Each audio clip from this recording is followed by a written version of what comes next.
Мы знаходзімся ў царстве змяінага караля. Зараз мы будзем падымацца ў гору, каб пабачыць, які ён тут вялікі і прыгожы. І я вам раскажу трошачкі беларускай міфалогіі.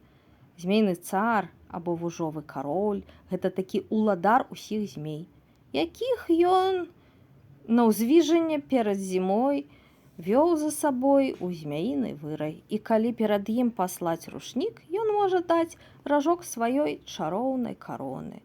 Таксама яму прапанаваць хлеб, соль пры гэтым. І вось уладар чароўнай кароны зможа знаходзіць скарбы. Раней у Беларусі трымалі дома нават вужа. І ў мяне жыў на двары вуж, які еў слімакоў і жаб. Так што з надыходзячым вас усіх святам, годам змяі!